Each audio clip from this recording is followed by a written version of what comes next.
Hello guys, good morning. Ready झालो आणि निघलो बाहेर जायला. परस घेतली, हेल्मेट घेतला आणि चावी घेतली गाडीची.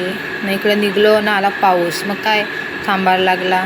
मग इकडे घेतली ती बाकी ताई भाजी आणि मग काय घेतला का ना बाकीने ब्लॉग करायला. कसा काम आहे.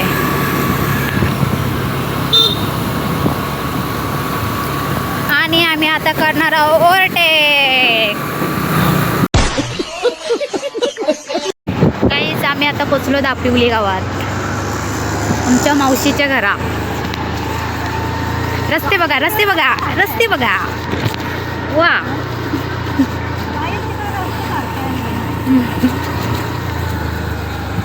मावशींची आलो आणि मावशीने खिचडी खायला. मग निघलो पनवेलला जायला. यस्त जातारा गाव गेलो पनवेलला पेढीवर आणि मावशींनी जोडवी घ्यायची सुरुवात केली. ना इकडे माझी खुशी बघा, चहा भेटते फुकटचा, सोडाचा नाही.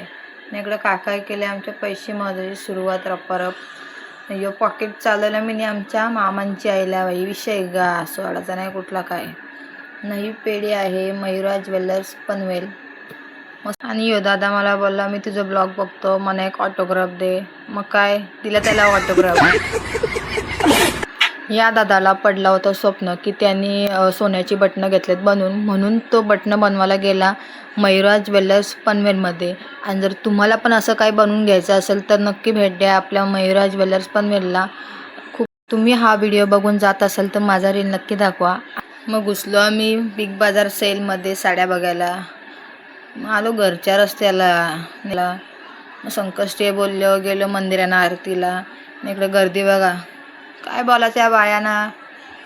ना इकडे आमच्या मम्मीने पण घेतली देवपूजा करायला. मग घेतला इकडे जेवायला. कसा काम आहे. घरातली कामं नाही केली म्हणून मम्मीने हिला बसवले बाहेर. मग आले आमच्या घरी. कौन है ये लोग, कहाँ से आते हैं? मग घेतली भाजी कापाला. दीदीचा फोन आला आमच्या. फोनवरती अशी बोललो, हाय. Hello hello.